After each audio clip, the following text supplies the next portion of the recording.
हनुमान जी के बालपन की प्रेरणादायक कथा। हनुमान जी का बालपन अद्भुत शक्तियों और मासूमियत से भरा हुआ था। उनका जन्म माता अंजनी और केसरी के पुत्र के रूप में हुआ और वे भगवान शिव के रुद्रावतार माने जाते हैं। उनके बचपन की एक कहानी उनके साहस, चंचलता और अलौकिक शक्तियों को उजागर करती है। सूर्य को फल समझकर निगलने की घटना। एक दिन छोटे बालक हनुमान खेलते खेलते भूख से व्याकुल हो गए।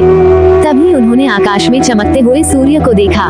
सूर्य उन्हें लाल पीला चमचमाता हुआ एक बड़ा फल लगा। अपनी अद्भुत शक्ति के कारण हनुमान जी ने आकाश की ओर छलांग लगाई और तेजी से सूर्य की ओर बढ़ने लगे।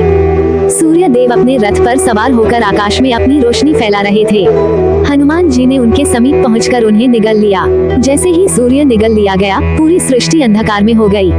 दिन रात का भेद मिट गया और सभी देवता भयभीत हो गए। इंद्र का वज्र प्रहार। देवताओं ने समस्या का समाधान खोजने के लिए इंद्र देव से प्रार्थना की। इंद्र ने अपनी शक्ति का उपयोग करते हुए हनुमान जी पर वज्र का प्रहार किया। वज्र उनके थोड़ी हनु पर लगा और वे आकाश से गिरकर बेहोश हो गए। इस चोट के कारण उनका नाम हनुमान पड़ा। पवन देव का क्रोध और देवताओं का समाधान। जब हनुमान जी को चोट लगी तो उनके पिता पवन देव बहुत क्रोधित हो गए।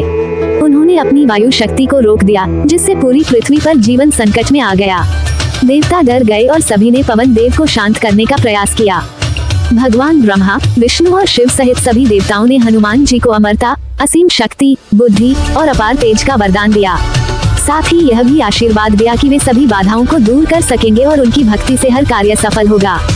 शक्तियों को भूलने का श्राप। बालक हनुमान अपनी शक्तियों से इतने चंचल हो गए कि वे ऋषियों की तपस्या में विघ्न डालने लगे। तब ऋषियों ने उन्हें श्राप दिया कि वे अपनी शक्तियों को भूल जाएंगे। लेकिन जब कोई उन्हें उनकी शक्तियों की याद दिलाएगा तो वे पहले से भी अधिक बलशाली बन जाएंगे। संदेश। हनुमान जी के बालपन की यह कथा हमें सिखाती है कि शक्ति का सही उपयोग कैसे करना चाहिए। उनकी मासूमियत और भक्ति उन्हें कालजयी बनाती है।